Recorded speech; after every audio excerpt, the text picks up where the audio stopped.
Suecia es el segundo país más innovador del mundo según el Global Innovation Index 2017. Estocolmo es el segundo productor de empresas tecnológicas per cápita después de Silicon Valley. Suecia, país invitado en HÉROES FEST 2017.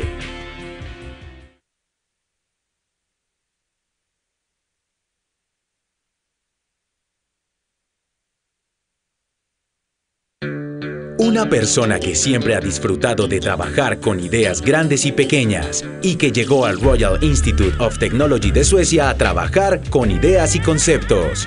Gracias al apoyo de nuestro aliado, Fundación Bolívar da Vivienda, con ustedes, Donny Ligonis.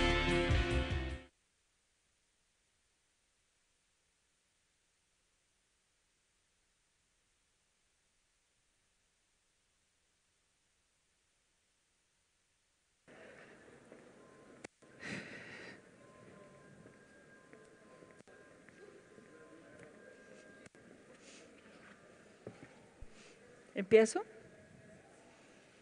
Hola, ya un poquito de frío, pero estamos esperando que acabe de entrar la gente. Mientras hago la presentación de las personas que nos van a acompañar esta tarde-noche, quiero preguntarle al auditorio, ¿quién conoce a Minecraft? Un par, algunos de ustedes jugaron cuando eran más chiquitos. Candy Crush. Bueno, ya mejor. A Sarah Larson. Pocos, algunos. Gran cantante del momento. Pues el que no responda que sabe que es Spotify, si está fuera, ¿quién sabe quién es Spotify? Menos de los que pensaría. Pues realmente IKEA. Algunos, bueno. ¿Qué tienen en común todas estas personas, invenciones, desarrollos? Suecia, correcto. Hoy estamos aquí con un grupo muy interesante de suecos, empresarios, académicos, políticos, y vamos a estar hablando del concepto de la triple hélice. Para quienes de pronto nunca han oído hablar de la triple hélice es un modelo de colaboración entre universidades, empresas y el gobierno. Recientemente algunos hablan de la cuádruple hélice, que es los emprendedores, la sociedad civil, la academia, la industria y el gobierno que colaboran para generar nuevas innovaciones. Esta tarde lo que vamos a aprender es que Suecia no hubiera logrado esas invenciones de las cuales hablamos al principio y que ustedes conocían si no hubiéramos tenido un modelo de triple hélice, que es ese modelo de colaboración entre distintos actores que permite que haya innovación y emprendimiento en un país. Entonces, habiendo dicho eso, quiero darle la bienvenida a 4 personas que nos acompañan hoy. Algunas de ellas vienen desde Suecia, otras viven acá. El primero, al que quiero que le demos un gran aplauso, es al embajador de Suecia en Colombia. Ahora voy a empezar a hablar en inglés. ¿Y por qué voy a hablar en inglés?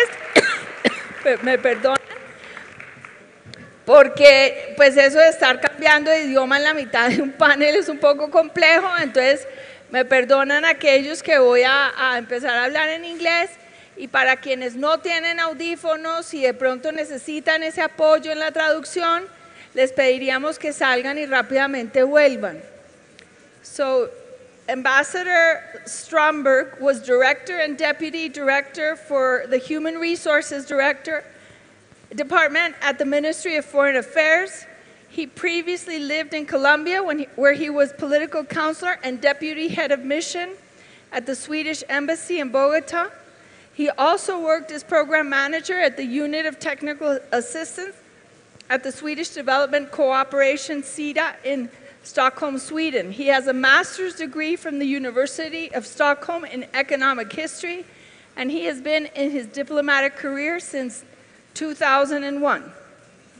Le damos la bienvenida. We'd like to have Ann-Christine Adolfsson come over. Please give her a large round of applause. Welcome, Ann. Ann is the Senior Vice President and Chief Strategy Officer at SAB. And Christine has had many years of experience in SAB. She was appointed Chief Strategy Officer in September of 2015 and is part of the company's group management. She held the position of CEO of SAB Kockums in the area of business, security, and defense solutions. Previously, she was also Director of Business and Commercial Government with the business area of SAB Aeronautics. She has successfully directed important projects during the last years and has a great experience of close industrial cooperation with customers. Para quienes no saben, algo muy bonito de Suecia es que valoran mucho el género femenino. So Ann-Christine is an excellent representative of women and how they can progress very much in Sweden in companies and in innovation, and I think we'll have an opportunity to talk about that. Dani Ligonis is a technology transfer manager at one of the most prestigious institutes in Sweden, the Royal Institute of Technology in Sweden, KTH. As Dani describes himself, he has always liked to work with ideas, big and small, which he does at KTH Innovation. He likes working with projects from early conception where there is nothing more than a thought. He's very popular. I see he's already, a lot of them are already seen him this morning. So he has a big fan group. I think you're going to have to come back, Johnny. He likes working with projects from the early conception when there are nothing more than a thought or intuitive feeling in some way, and helping them in their first transaction and verification, testing and validation for the first client in patent services and products until they become startups. And he's been a coach for many years, and he's just returned to Sweden after being a period in Silicon Valley where he had the opportunity of being a Vinnova Wallenberg Scholar in the Nordic Innovation House in Palo Alto. And finally, we have another representative of the business sector, Erik Alarik. He is actually Colombian of Swedish origin. He's the country manager of Business Sweden. Did you also give a talk this morning, Erik? Nope. No? Well, he's just popular then. Brings over 20 years of experience in the private sector, ranging from the banking and finance sector to the founding and management of diverse companies. Erik has a broad network has a broad network of companies he works for, trying to consolidate relationships between Sweden and Colombia, and he works with Latin American teams very closely to actively develop projects for Swedish companies involving market analysis at various levels, partner distributor search, and stakeholder mapping and management. So as you can see, we have a wonderful group up here. Thank you again for those of you who are just walking in for being with us in this final panel of the day. So to begin with, well, I'd just like to say, you know, a wonderful group of very diverse people, and one of the key elements of innovation is diversity. To be able to have different spectrums of visions, of capacities, of disciplines is essential in any innovation process. So we'd like to begin asking a personal question, and that's what you would like to share with us in terms of maybe something that makes you tick, something that makes you laugh, something that you like to do on your free time, or that might surprise us. I don't know, Erik, why don't you go ahead and please share something with the crowd? No, thank you, Diana. No, just very quickly, I'm a car freak, so I'm into electric cars and something that's going to happen in the future, but that's my thing. Mm-hmm. Great. Okay. something like really personal? No, okay. Yeah, I mean, I'm a big music fan. I'm almost deaf on my right ear after having been a bassist in a Swedish hard rock band for almost 20 years. Wow. So that's my sort of my superpower, I guess, my hidden superpower. We were lousy though, but we had too much fun to stop. That's pretty interesting. Yeah, and I put a lot of time into my daughter. In Sweden, we have some females. Where one specific female, Sara Sjöström, who holds several records in swimming, and my daughter wants to be like Sara Sjöström. So I put a lot of time by the pool, looking at the backstroke and the butterfly. sounds like hard work. In addition to the work, it's hard being a parent. Yeah. I very much enjoy cooking and eating. I enjoy food. I think it's creative, and it sort of keeps my mind off other things. Most surprising, I think, is that I once recorded a single with a punk song, singing. It's not very known yet. Okay, well, I think we have ingredients for maybe a new Swedish band at one point if we get you back. So, okay, we're going to start off asking a couple of questions to our panelists. The first one, and before I ask Donnie the question, I'd like to share with the crowd. I mean, you're all here because you love entrepreneurship and innovation, so you probably know that Colombia has made great strides in entrepreneurship in the last few years. We're very proud to have not only moved up the ranks of the indexes of entrepreneurship thanks to iNNpulsa's work. Juan Carlos Garavito, the manager, and his team are here, and they have a lot of things to be proud of, and I think the reason why you're here is an evidence of how entrepreneurship is becoming something that people aspire to. Having made that reflection, though, and I think if we look at the Swedish case, and we just heard that Swedes have the second most important startup hub in the world after Silicon Valley.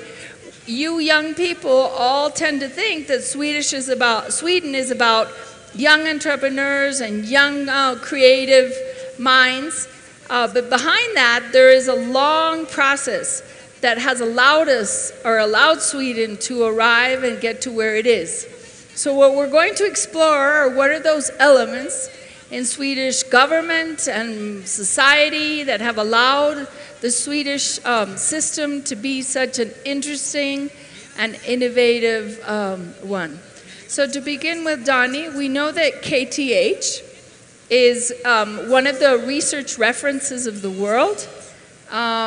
You have impressive results in collaboration between universities or between KTH and industry, and also in promoting and helping students start startups. And we'd like you to talk about maybe one example at least of success example and what the factors were that enabled that success to become a reality. Okay, thank you. Yes, I mean we both have a lot of success stories from research being transferred into industry, but also startups like, I could mention things like Tobii Technologies, which is an eye tracking software, and they're probably the world leaders today in eye tracking. They've really gone the long way. It was research at KTH that then was teamed up with student entrepreneurs that then built a company that got help from the innovation support system at KTH, and now are listed on NASDAQ and considered to be the world leaders on eye tracking software. And now they are becoming, a part of, they are like an industrial company themselves now, 15 years later. So that's one big success story. Another one could be, you might have heard of Spotify. And even though they weren't founded at the university, and even if the founder actually only spent like 8 weeks at the university, we have been a big part of it because most of their early engineers are all from KTH. I mean, some of the professors that work at the school were part of writing the first app, and so that's another big thing that we're very proud of when it comes to the new, the new startups. But then we've always had I think we were talking about this before as well. It's nothing that just happened like recently. I mean, we have a long history of industry and academia and the whole sort of triple helix thing working together. And it's a long history that has built where we are today. So it just hasn't sort of happened overnight. One of my favorite quotes is from, I think it was one of the Twitter founders that said that if you work, he actually said ass. So can I say ass? Sorry, I won't swear, but he actually, if you work your ass off for 10 years, day and night, one day they'll call you an overnight success. Because suddenly it just looks like it works, but you forget all the hard work that goes into it. I mean, we've had 100-year plus history of really good collaboration between industry, the worker unions, the academia that has built, the Swedish platform that we all built, that we all work on now. Sorry.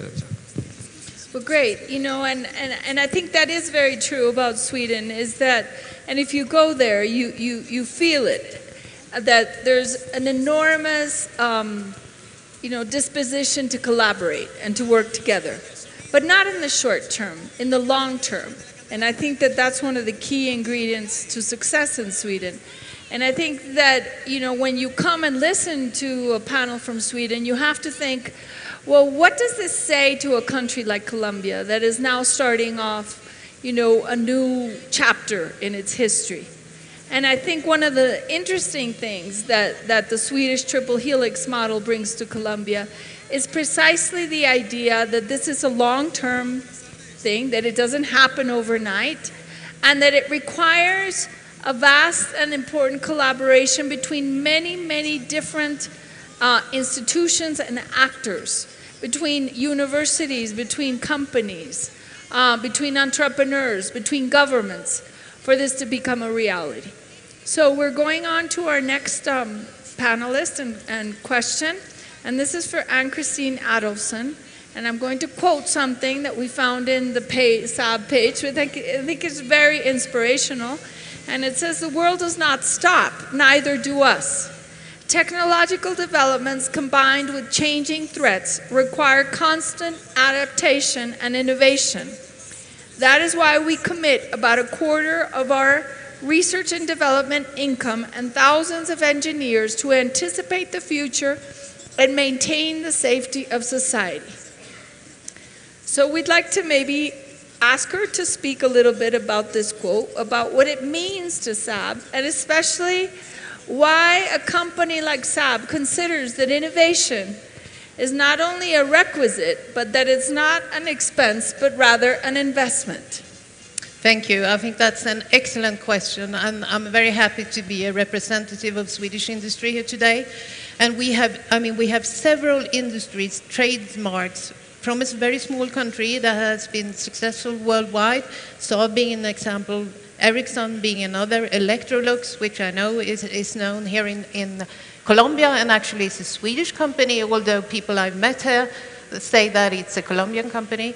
And when it comes to putting our money in, and we're talking about money that actually could be profit, and we say instead we're going to put the money into research and development, it's actually mandatory. We say to the organization that you have to put this money into innovation, making new ideas, meaning new business. And in the end, that means being competitive. And being competitive will bring more business to your company. So putting money into R&D is really about being competitive, and we have succeeded. And also with the collaboration that we've had over the years with academia and with the other structures within government, and in my case with defense, actually building new products and business models that we have exported worldwide. So it's what makes us so competitive that we actually are today. Well, great. A lot of you that came in late, but we told you some of the statistics, and it's really quite impressive how a country that maybe 40, 50 years ago was not one of the most competitive countries in the world has become the second most important startup hub in the world after Silicon Valley. If you look, I mean, the population of Sweden is 10 million. I mean, we're talking about the population of the city of Bogota being the second most important startup hub in the world. I don't know, how many of you know that Sweden is the third largest exporter of music in the world? I didn't know that. Oh, well, maybe some of the Swedes do, but yeah.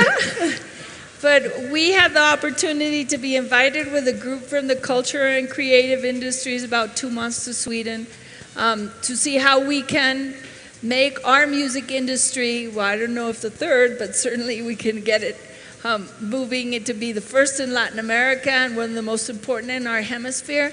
And it's really quite impressive how a country like this can have so many talents and so many important industries given its population.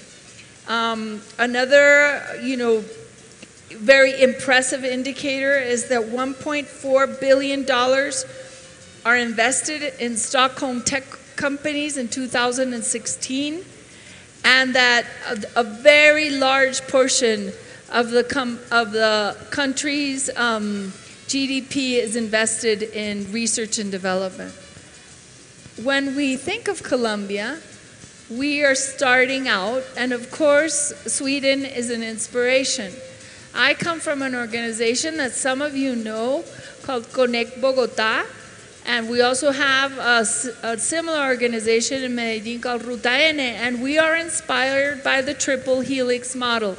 Connect Bogotá has 27 universities, 60 partners, 30 large corporations that are committed to making this one of the most innovative regions in Latin America.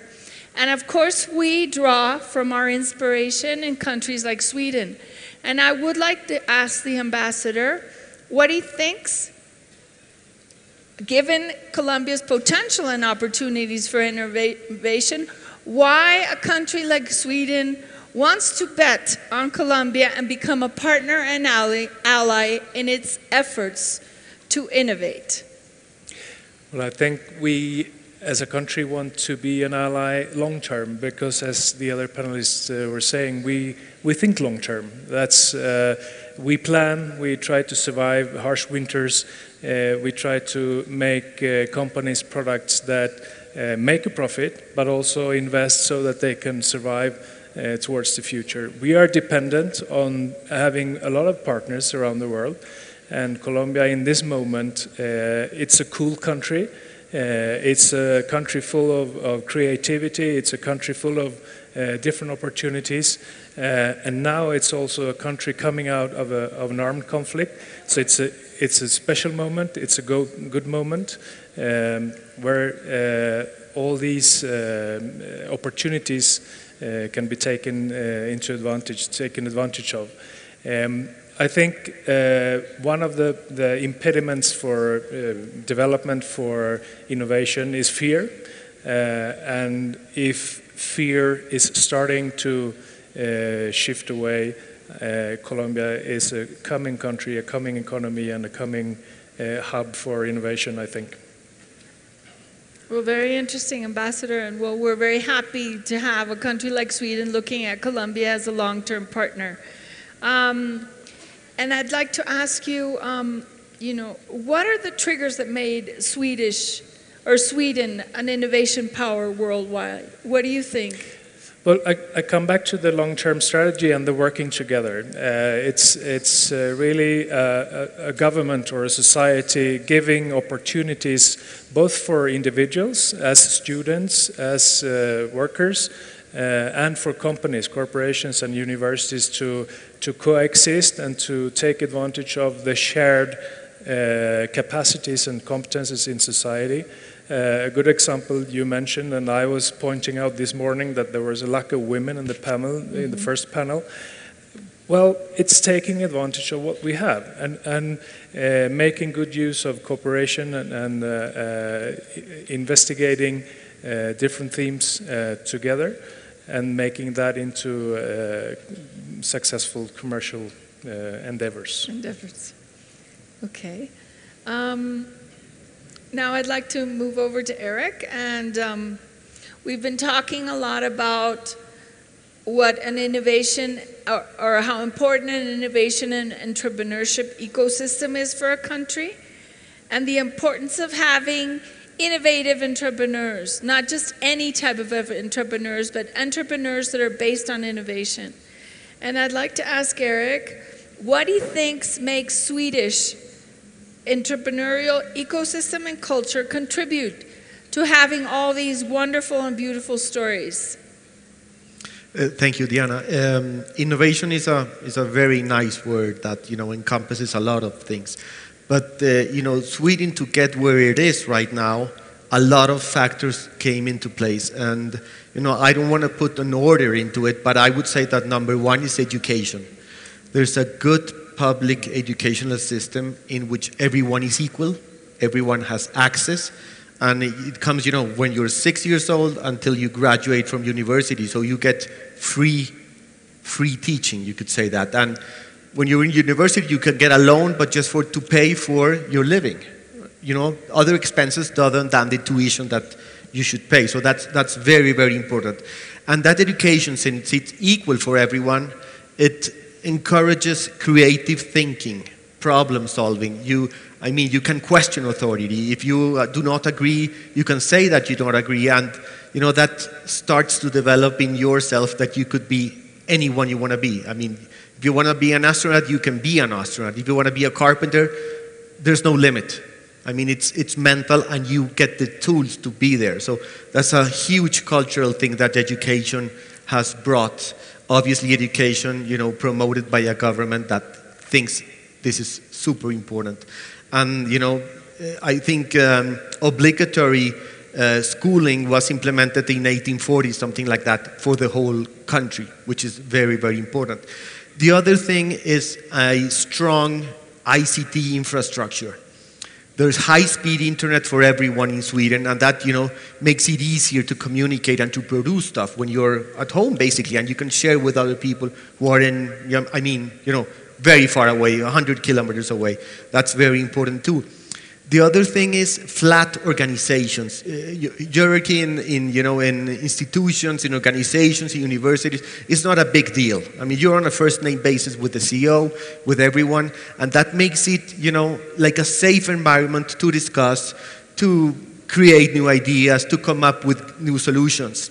There are other two key elements. One is, it's more problem solving than money making. So if you think you're going to solve a problem and you can turn it into a business, it comes natural. It's not, I want to get rich, so let's do something. It's, there's this problem, let's work around it. The other thing, since it's a small country, then you have to export to grow, because otherwise, domestic market is too small, then you wouldn't grow. So I think every Swede has, think global, you have to export if you want to make it. So Sweden becomes like a test bed. And if you're thinking that you're going out and fight the Americans and and people from the UK who have great inventions, then you have to be, you have to speed up your game, you could say that. Also, there's a large expenditure from the central government on research and development. It's around 3.4% of the GDP. That's more than the European Union and more than many, many countries. That is very important. So in general, it's a lot of stuff. And I would say also that crisis creates also opportunities. In the 90s, there was a big crisis in Sweden, high unemployment, high rates, everybody going to bankruptcy. And that, the government got very creative and said, okay, let's give some tax breaks to new startups to help companies get in. So the monopolies were, you had to speed up your game and then you're out. So new companies could come in, start developing new ideas with a different mindset. So it's a lot. You have to start somewhere. But as a message, I would say it's doable. You have to start somewhere, but create a whole ecosystem around that.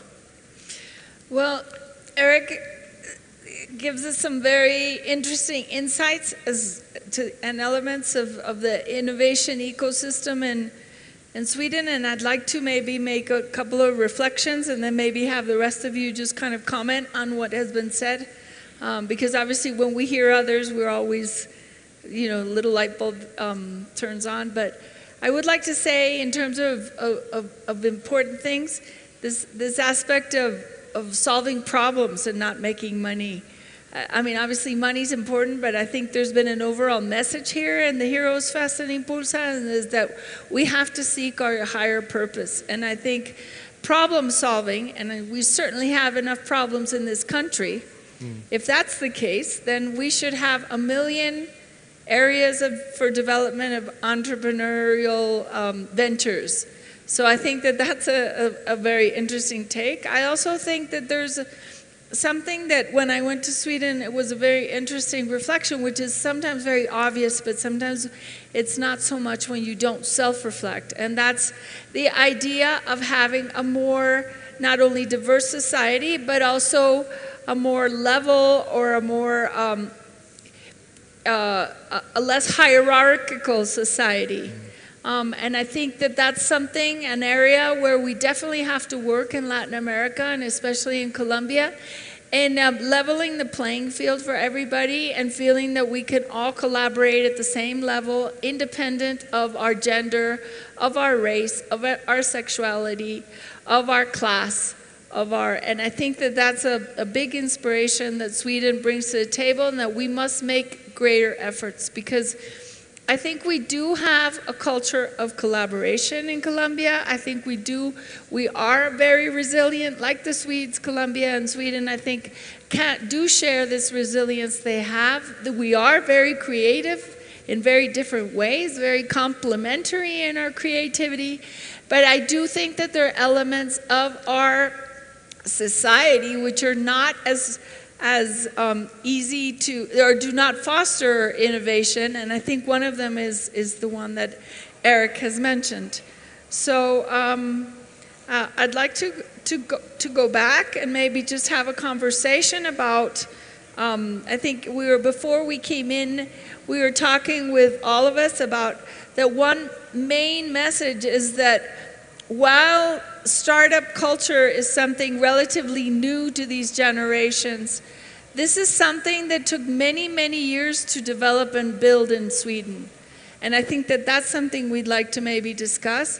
We'd also maybe like to talk about the importance of having the business sector collaborate with the government and with the academia, because that's something that, you know, we tend to think just of startups. Well, startups can grow naturally, but they also require ecosystems where large companies, academia, and government collaborate. So I don't know if any of you would like to make maybe comment on some of the things I've just mentioned. Donnie, yeah? I'd just like to comment as well on what Eric said, and I think that one very important part as well is that you said like flat organizations, and yeah. I'd say that it's, you know, flat on both top and bottom. It's not so far between the bottom and the top, and the bottom is kind of, you know, the bottom bar is kind of high. There's a very sort of high level of general education all over the country, and the distance from there up to the top isn't all that high. So anybody in Sweden can see anybody else and feel that they can become that, whatever they want to be. Nothing is unreachable. I mean, I was in a project in some of the suburbs in Stockholm where we were working with immigrant children just to go out and teach them that anybody can become a professor. Anybody can become an academic. You don't need to have a parent with a special name or be able to pay a special price. You just go to school, study, go to university, and, you know, it's possible. Yep. And I think that everything is obtainable. And nobody, I mean, we had a huge reform in the 60s, the U reform, where we, you know, took titles away and everybody was first name basis for everybody else. And that also created a society where everybody could actually address anybody else. And nobody is more special than anybody else. And people might call it Jante in Sweden, but I actually choose to see the positive side of that, because Jante is just a negative sort of part of something really, really good. a really strong collective force where we all care about each other and a higher purpose together, and we can address anybody, and nobody is, I'm not better than anybody else and nobody's better than me. I'm a human being as you are. And that human value part is a big thing. That we actually value a human as a fellow human, no matter who they are, where they come from, and what they do. Sorry for going on here, but that's like one piece of the fabric which is very important to address.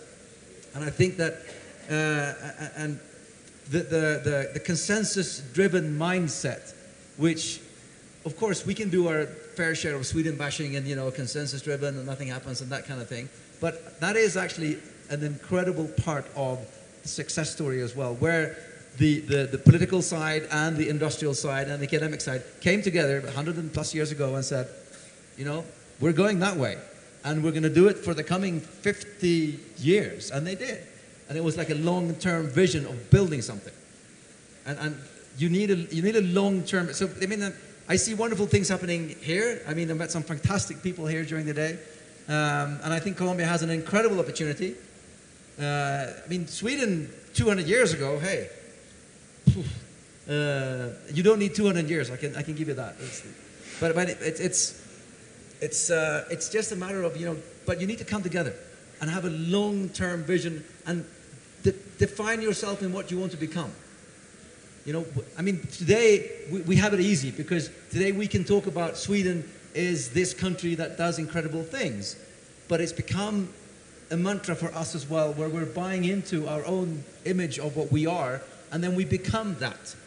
It's like a self-suggestion thing where we say we're going to be this, and then we become that because we believe and we want to be that. So with a long-term collective vision of defining yourself in what you want to become in not 2 years, but 25, 50 years, and come together for that vision. That's what's going to build a strong Colombia in the future, in my opinion.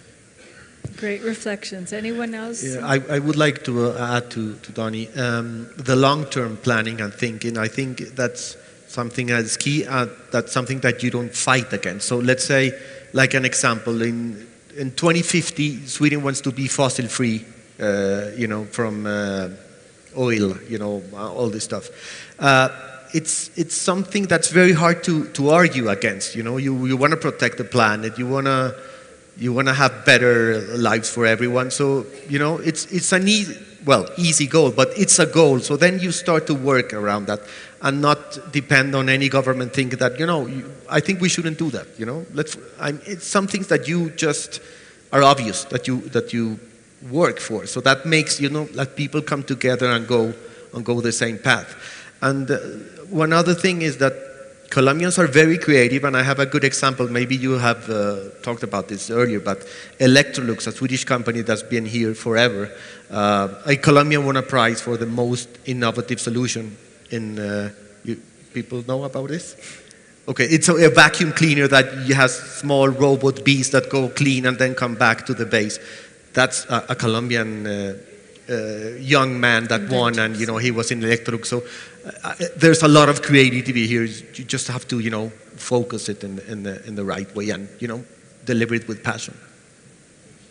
A take from the industry side would be that you should be quite allowing to your organization, not putting resources only into your core business. And we have many examples in Sweden where we have spin-offs from companies, from development projects that have been other things.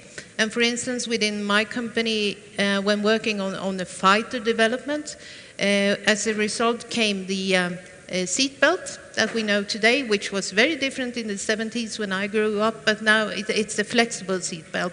And that was a spin-off, and we allowed the people to work on that, said to them, it's okay, you can do that, and we actually made some money out of that in the end. So not keeping them to the core business would be an advice to sort of be flexible, and if people have good ideas, let them do it. I think allow people, and maybe a comment. I think we're circling around the same theme. This is different comments on on how Swedish society works, and maybe management in general, in society, in companies, in government. It's been mentioned it's flat, and it's quite true. It allows creativity to flourish. If you go with a bad idea to your manager, and your manager says, that was a very bad idea, you won't go back, probably. If he or she says, well, this was the craziest idea I've ever heard about, please come with another one, you'll come back. And I think we have a bit of that climate, and that allows for creativity and innovations to flourish. One Swedish, a person from a Swedish company told me not very long ago about fail cake, that when someone failed, they had cake, they had a feast, and they learned from the mistake. And I think that's another example of how you allow for mistakes and creativity to be part of the process and not trying to be perfect. You wanted to say something? Yes. First, a comment on the collective's importance for the individual creativity, because we say to people, you have to be creative, go create, be creative, but people tend to forget the importance of the team when it comes to individual creativity. Because if you say to me, dare be creative, if I don't trust the team to pick me up when I fall down, which I will do, then I don't dare be creative. But if I know I have a strong team or a social network or a safety net around me that will pick me up when I try and fail, which I will do, I will dare to try and try again. The problem is when you have a situation where you are encouraged to be creative, and then when you fail, bad things happen. So we tend to forget the group's importance for the individual creativity. That's a very strong part of it. But going back to that was a comment for the last time, but I'd like to say as well, when it comes to different parties working together, I think that it's acknowledging, for like industry and academia and the political side, I think acknowledging each party's importance in the ecosystem. The industry has to understand that academia is an important part. The research and education being done there, and okay, so if it doesn't work the best way, we'll help fix it then. And academia needs to understand that the industry is a driving force and a backbone in an economy. And the political side needs to help push with programs and open up with, make it easy to start companies, make it easy to scale and grow companies, make it easy to employ people, educate. But everything goes around. But I think acknowledging the other party's part of it is really, really important. Today in Sweden, nobody would say that industry isn't important. One of the best ways for a small company to grow is to start collaborating with a large company that already has a market. That's the best, fastest way to get market traction with your startup. The whole sort of old models of research and development within big companies that now for a while has been research and acquisition, what do we need to know that, who knows that, them, let's buy them, is now turning into research and collaboration.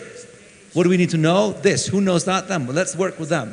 And we're moving from big organizations that look like castles and fortresses that are inaccessible to big organizations that look like coral reefs. Still big things stuck in the ground, but they're alive in an ecosystem with big fish and small fish, and they're in a living sort of environment. So I think that if large organizations can see themselves as beautiful living coral reefs, and all of us small fish can come in and out and we can interact in creating something incredible, that's a really, really interesting thing. And there's a huge thing to be said about the traditional industry working with the new companies and vice versa. If you can sort of invent or reinvent and find that interface, you have something really, really good going. Well, it's fascinating to hear the Swedish case, and I've had the opportunity to be in other innovation ecosystems, and it's interesting that many of them share the same elements. And if you go to Silicon Valley, which you were just there and came back, and you will hear that they share some of the same values, which are to be open to other ideas, to collaborate, to take risks. you know, value diversity and whatnot. And these are some of the same things. But I would like to say that, and I would like to highlight this long-term vision. I think it's not only having the vision, which is very important, but it's collaborating to get there. Because, like, for example, in Bogota, we just defined our economic vision for the future. And in fact, the creative industries is the #1 industry that's come out. And we're all working towards that. But if we don't work together, and I think that's where Colombians need, and especially in Bogota, we need to work together more to make that a reality, well, you'll just be stuck with a vision that won't become a reality. So I think that this collaborative model is very interesting. I'd also like to point out one thing that I had the privilege of seeing in Sweden, which impressed me very much. I've been to other Asian countries where innovation is very costly and very robust. And when we went to Sweden, we went to the Swedish Music Institute, which is a house very similar to any of those that you would find in this neighborhood of Javeriana, in Teusaquillo or Soledad. It was just a house, not very complex, maybe 10 rooms. They were producing, they had mentors, entrepreneurs, and it was something that I thought was fascinating because of the simplicity. It was that you can do things, you don't need huge infrastructure, you don't need huge investments. And I think that's part of the beauty of the Swedish model, is that they teach us that you can actually make things without making this innovation very complex.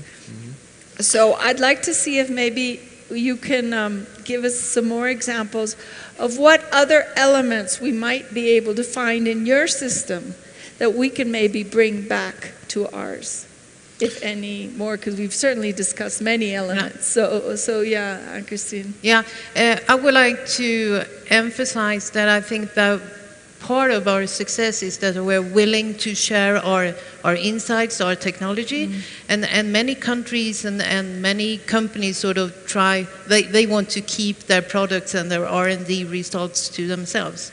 But we have seen the benefits of actually taking our technology to other countries, daring to do that, and also realize that we can make even better things together. And I think that's a good advice to a country, to be brave enough, to be curious, and actually willing to share your insights and your development products. Okay. I would also like to add that, you know, large corporations should and could foster more these new startups, you know, and these small companies. It doesn't have to be startups, and collaborate with them. You know, let's say, okay, we have to do a project around this product or this service. Please, you develop it with us. So I mean, you have like your own corporation, but a whole ecosystem, a society of companies that are there to collaborate, and that I wouldn't say that is so hard. But then, you know, you create value for society, you create knowledge, you get people on board, then you start growing the whole economy. So I think that's very key, and I know it's happening in Colombia, but, you know, a boost could be great. And I think the large local corporations could do that a little bit more. It's, you know, just to try to get into this mood.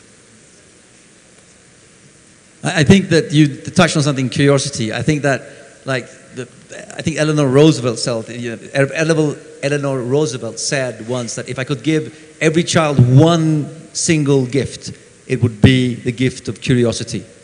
And I think that is something that we have sort of celebrated a lot with, you know, inventors, and Nobel even made the big prize for big discoveries. I mean, not only, but saying that I'm going to put up a big prize for discoveries from all over the world. You know, I'm going to celebrate curiosity, which was basically the Nobel Prize's big foundation. That's a very big thing, and I think that goes back again to education, combined with, you know, the raising the bar for every single person in the country, where everybody's educated, and educated in a way that they become curious. Problem-based learning, so they learn how to think, they learn how to learn, they become curious, and they can start discovering things on their own. I mean, the very small example, the program I run for the university, when we go abroad with our startups to like Silicon Valley and other things, we go there to just sort of help them open doors and then make them comfortable in an environment where they can go back and succeed themselves. We don't have to be with them and hold their hands all the way. We're just happy when they start, you know, when they move away from home. When the kids move away from home, we're super happy. When they can stand on their own legs, and we're proud of them when they can do their own thing. And that's, you know, it doesn't have to be about us, it's about them. And I think that, sorry for rambling on about this, but there's a very old saying, which, you know, society grows strong when the old generation plants trees under which shadow they know they will never sit themselves. When we start planting trees under which shadow our grandkids will sit, not us, because we won't be here anymore. But when we can plant trees for our grandkids and build things for them without thinking about me and my wallet and what I want now, that's when we can sort of start seeing a long-term vision. And you know, that's what I think we should start doing as well, is education, curiosity, getting people to start, everybody. I mean, everybody, every boy and every girl, I said this morning as well, super important. That's where it starts.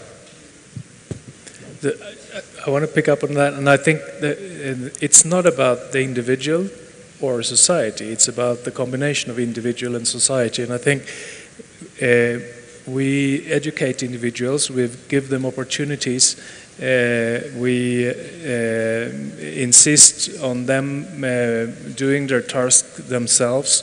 Managers ask for ideas, do not give them ready answers.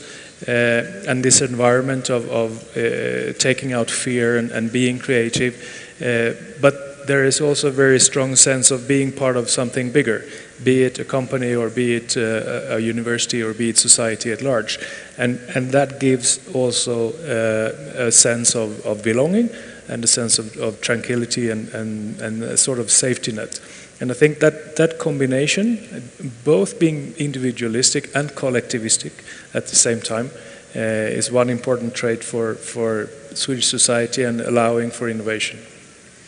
Well, it's been a wonderful conversation. You know, I'd like to go back to just mentioning the two cases, or one of the cases that you mentioned about how a Colombian won the Electrolux global competition. We had our Open Innovation Summit about a month ago at Connect, and it was wonderful because we had the opportunity to have a Colombian who had done his master's who was from the National University of Colombia, had gone to do his master's in Sweden, and was had won a world championship for the car of the future, and had recently developed a prosthesis for children using Lego, working with the Lego Institute.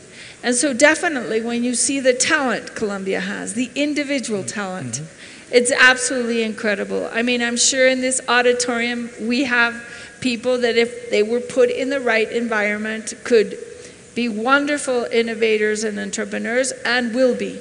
So I think one of the things, I think the reflection that we all have is that individuals are important in and of themselves, creative individuals, but we must foster an ecosystem that allows those individuals to be able to, you know, come to their full potential and either work in research institutes creating innovations within large corporations, or have a startup, or work in an academic setting.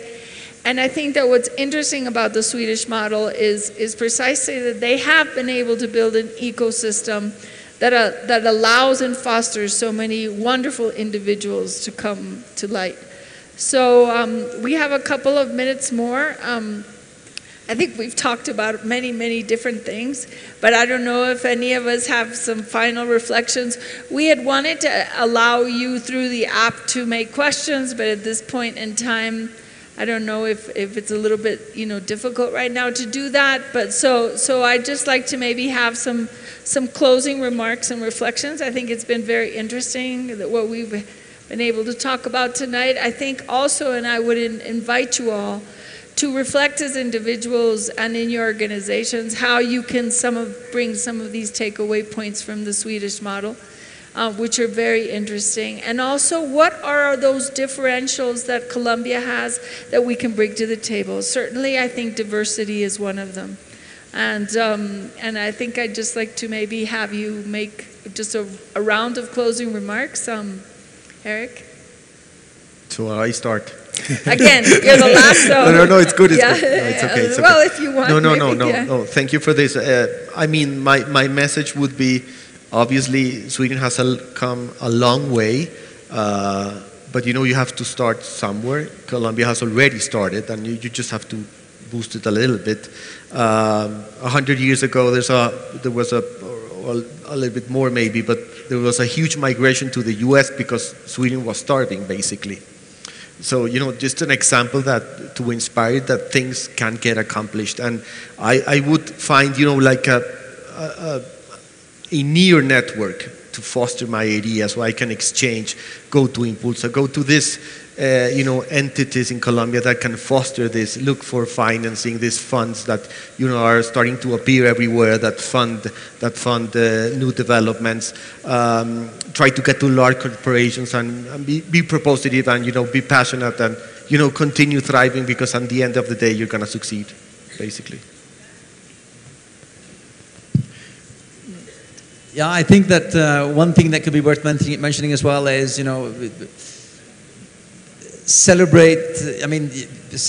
use champions to celebrate sort of success as well, be it individual or if it's corporation. I mean, in Sweden, examples like in sport, when Björn Borg, drove the Swedish tennis, everybody started playing tennis, and now with new entrepreneurs, we're seeing everybody coming into entrepreneurship, because we also have, we celebrate the champions, the people that succeed. But it's also interesting because there's this weird sense of a team effort, but an individual might be an individual, but there's always like a team effort. Even though there's one girl or a guy that scores a goal, actually the Swedish national soccer team, the females are a lot better than the guys, because they win a lot more than the guys do. So go Swedish women's soccer. You win as a team and you lose as a team. Even if you have really good individual players, it's always that, it doesn't matter if it's one person that does it or not. You lose as a team or you win as a team. I think that's really important to find a good balance between celebrating the individual success and proving to other people, I can do this as well. I thought this morning, the tennis player on stage this morning was wonderful. He was incredibly inspiring, and being able to identify with somebody and can say, I can do that as well. I could be that person. And at the same time, having a collective that supports me in becoming that. It's that combination is really interesting. My advice to all the people in the room, that innovation is always traditionally or very much in connection to startups. But I would advise you young people who have ideas to actually go to your local companies, go to industry, because industry don't always see the opportunities that are brought by innovation. And you might even find that industry is more interested, traditional industry, in innovation. Very interesting. I think we touched upon all themes, basically. I look at Eric, and we work together, and I think working together is important. I heard you this morning talking about finding the monsters under the bed and getting rid of them. I think get rid of fear. That's important. And you were mentioning an example of women in Swedish society can be successful and can do anything. I think we are almost there, not really yet, but we're getting there. And I think inclusiveness is very important to take advantage of everyone. And as I just did, I relate it to everyone. You can learn from everyone something.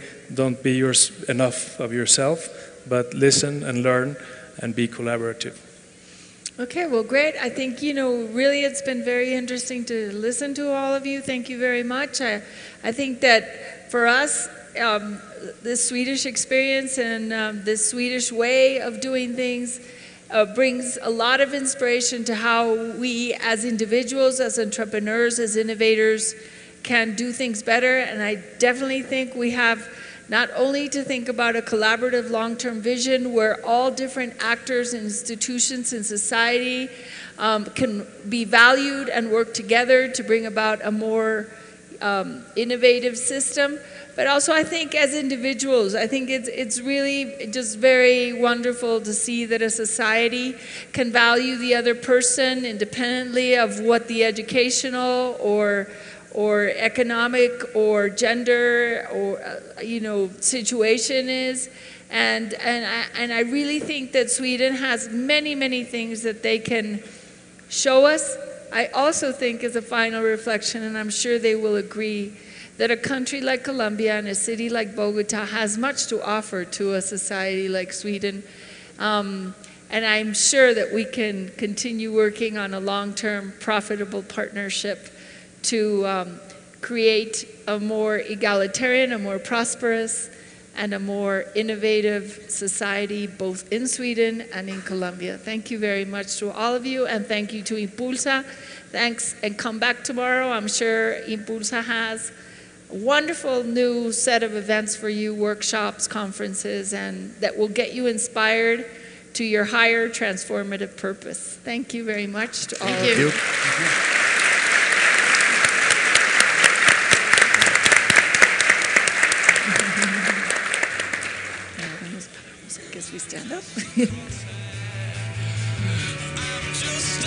Bueno, y les pedimos a nuestros asistentes que todavía no se levanten de su sitio porque tenemos una información importante que darles antes.